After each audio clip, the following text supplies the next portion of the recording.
Hello and welcome to the One Marketing Thing podcast.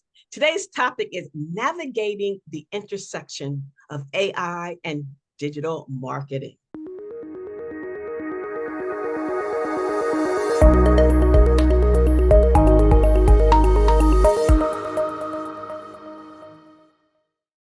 Hello again, everyone. I'm your host, Antoinette Blake, and you are watching the One Thing Marketing podcast.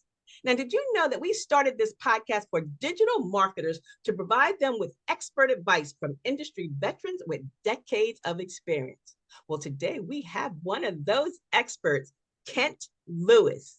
And Kent will be discussing navigating the intersection of AI and digital marketing.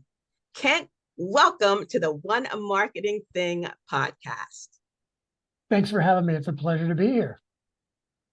And we are happy that you're here because, you're an expert and we want to know, before we spill the beans about AI and digital marketing, tell us a little bit more about you and that of your business.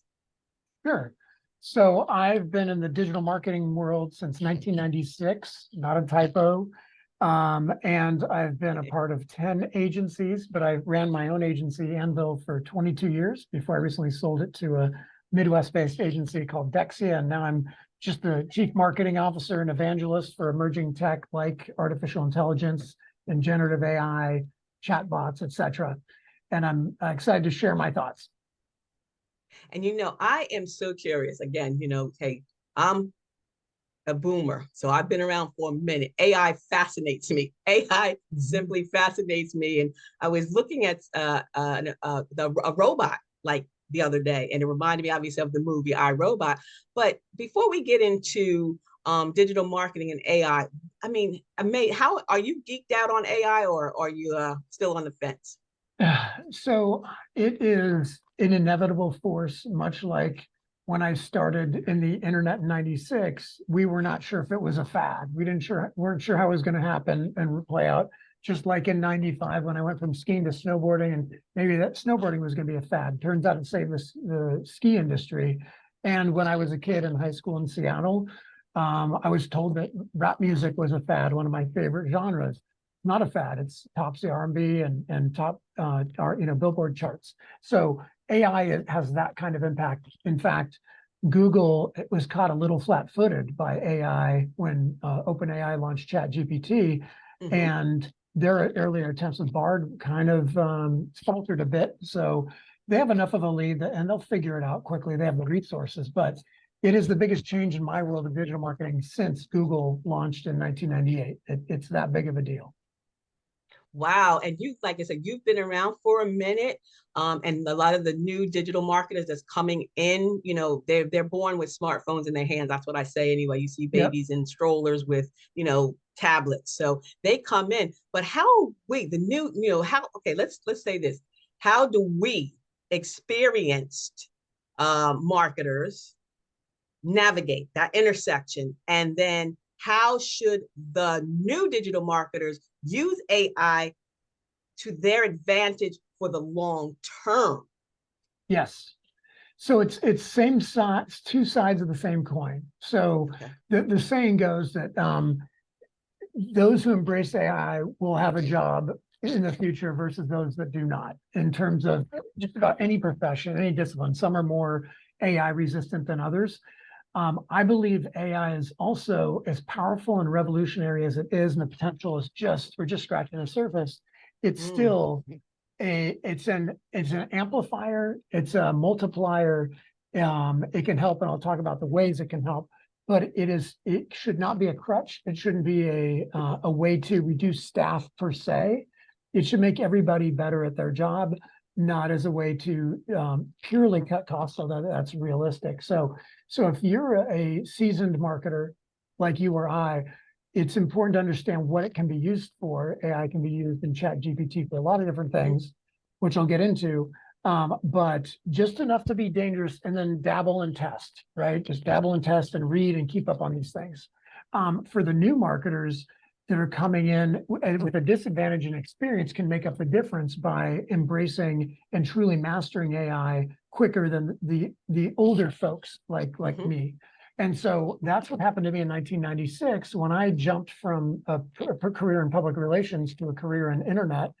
The people that I got out of PR for that I couldn't stand, the next day were asking me questions about the internet, like, how do I use the internet?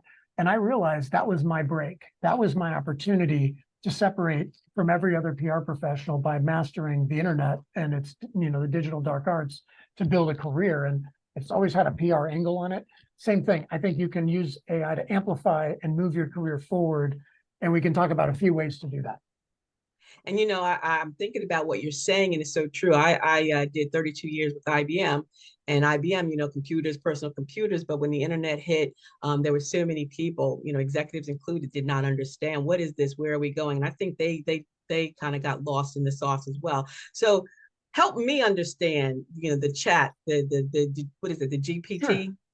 GPT, yes. So Chat GPT, which started out as a Chat GPT 1, now it's at 4.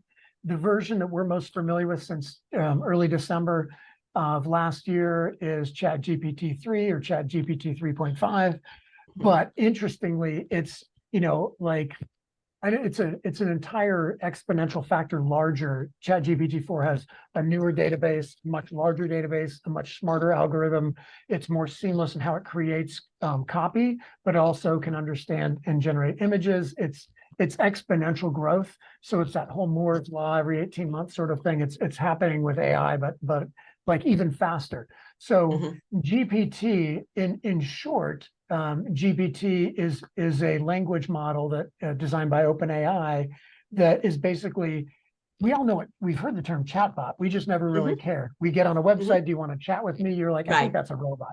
Big deal. But it was limited to e-commerce tech support or customer service and, maybe some email support. That's about it. So this GPT lowered the bar and gave accessibility to everybody. It only took 5 days to hit 1 million users.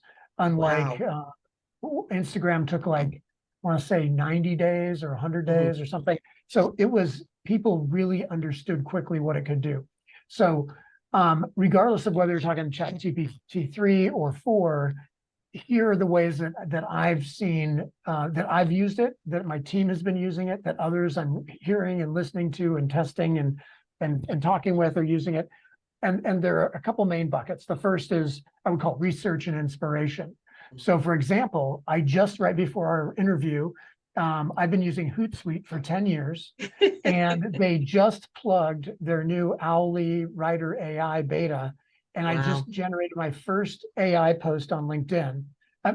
So generated by AI about AI. So it's just a paragraph about AI, and then ask the question, what do you think? What are your insights? And then some hashtags. Really, really smart, right? And I wrote an article that I published on my LinkedIn blog about AI. What is AI? How can Chat GPT be used? And I used Chat GPT to write the article. And at the end, I said, this is written by AI. What do you think? But the article I've written for Smart Brief is all me, no AI. And again, I think what is powerful about it is research and inspiration. So copywriters, designers, like a friend that does graphic design work for the Portland Trailblazers. He does t-shirts, and usually I'm wearing one. And he uses it when a client comes with a weird idea, like I want this, but I want it to do that. He uses Mid-Journey, or you could use Jasper, to put some ideas in and generate ideas. Then he shares them equivalent to a mood board.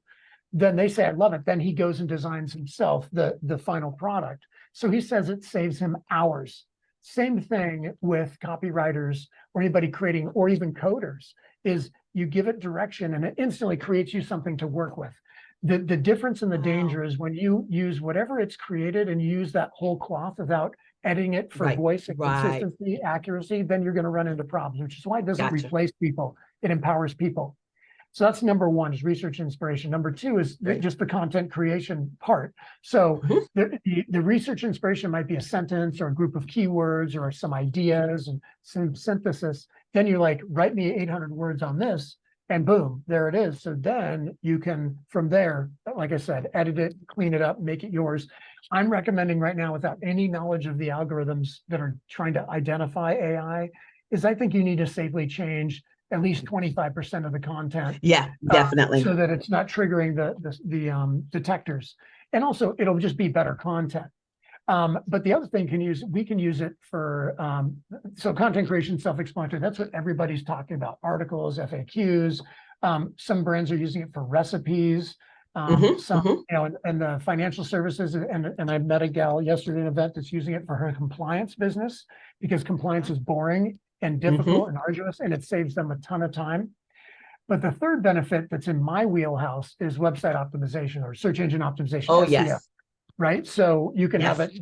it create keyword ideas, organize them, synthesize them, create title tags, meta descriptions, more technical elements like HT access, analytics integration, robot text rules, you know, generating actual optimized code. So it goes from broad level, like high level research that I might use it for, down to technical SEO that my team might use it for, including, you know, A/B testing for landing pages. Like, it's all there. And that's my experience testing it, is it saves, you know, right, 80% of the time it used to take. You know, it's cutting down by 80%. So it's saving hours and hours of work. So it's a compelling. Less talked about, the point 4 is data analysis and reporting. So we're just scratching the surface here, but the idea is give it a data set and say, what do you see? So in some ways you can say, well, only a human will determine, you know, identify trends. And that's obviously not true. Right. But the human element that's critical is the storytelling aspect of what did you find?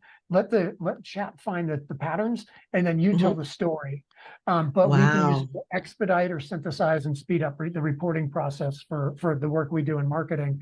And then there's just 2 more elements, I think, well, 3, but the next one's tangential. That is the big one that people are talking about, but very few are doing, which is what it had been designed for originally, is content personalization, right? So instead of machine learning or natural language, it's basically saying, you're saying, Chat GPT, give this email or this website a custom experience for the visitor based on their behavior or the data we have, and they can instantly generate content that's fully customized. So it's taking it to the next level. What we used to do the hard way was, here are 5 content blocks, and we'll rotate them, we'll A/B test them, or we'll put them into a newsletter, and then just from what the email recipient checked on is what they get. Well, in this case, it's based on their behavior, not just their preferences, right? So content personalization, I think, is where the most, it may not be sexy to certain people, but it's extremely powerful. And that's where I think the most, if I was to tell somebody how to create a career, is to master the art of personalization using generative AI. That's the secret sauce in my mind. Then the last 2 are pretty simple. One is process automation. So ChatGPT is excessively good at repetitive tasks. So the more that you can streamline and automate and literally delegate tasks to chat, the better off you are. You know, as you learn and you figure out how to create prompts that get what you need. I'm obsessed with optimization, not just from my career in website optimization, just in business optimization. So chat is exciting in that regard. Maybe the window isn't as big there. It's not as sexy, but it's very, very powerful for streamlining operations and profit. And then the last one is the obvious one where chat started, and that's customer service enhancement, using it to enhance the customer experience. So chatbots were built for that. I think with GPT-4, you're going to get chatbots that can build other chatbots that are so smart that you will not be able to tell that they're not human. They'll be able to solve real problems in real ways, in ways that only humans could. So I was listening to a Chat GPT talk today by Market Intelligence, and they were saying, one of the guys that was presenting is a finance expert. He said, my credit card was hacked. I was trying to pay for the subway with my Google Pay or Apple Pay, but the credit card wasn't working because it had been frozen. So he was like trying to figure out how to get a new card in there, and he couldn't. So he's like, if I could just tell my, Citibank or whoever, like, add my new card, the chat could do that. It should be able to do that. Whereas he said the current chatbot couldn't do it, but it's probably not a GPT-4, chatbot. So those are the main areas that I see the opportunities, from the research and inspiration all the way to finished product of, optimizing and getting content out there, to streamline processes, to improving the customer experience, which is really where I think, beyond personalization, it's that next layer of importance and how marketers can create a stickier experience. Ken, I'm geeking out over you. I love you. I mean, I'm just, first of all, I was like in awe over, AIG, and I was kind of hesitant at first. Again, Yeah. you went through those six, and I'm thinking, oh my gosh, yes. I mean, because I started blogging in 2012, and I literally wrote everything out and edited, and now I am finding that, I can use GPT, and I can, ask them to write a blog post, but then put my own personality on it, put my own spin on it, edit it. But it saved me. I couldn't believe, my mind was blown. So, and you just now blew my mind like into, Aurora Borealis. Now, what's behind you? But it's amazing, and we got to bring you back on because Thank you. we have to bring you back on because you have some information, you drop some gems and knowledge, and you're coming back. That's all there is to it. That's all there is to it. We're gonna bring Kent back on here. Kent, I want to thank you so very much for being a guest here on the One Marketing Thing podcast. And if anyone had any questions for Kent, because I know I'm gonna have some, you can send an email to editor@passionatemarketers.com. Kent, thank you so very much. Been my pleasure. Thanks for having me. And I want to thank you guys. And I want to thank our sponsor, Propel. Propel is a unique reviews automation and management platform. And they're the #1 tool that helps small businesses convert website visitors into customers.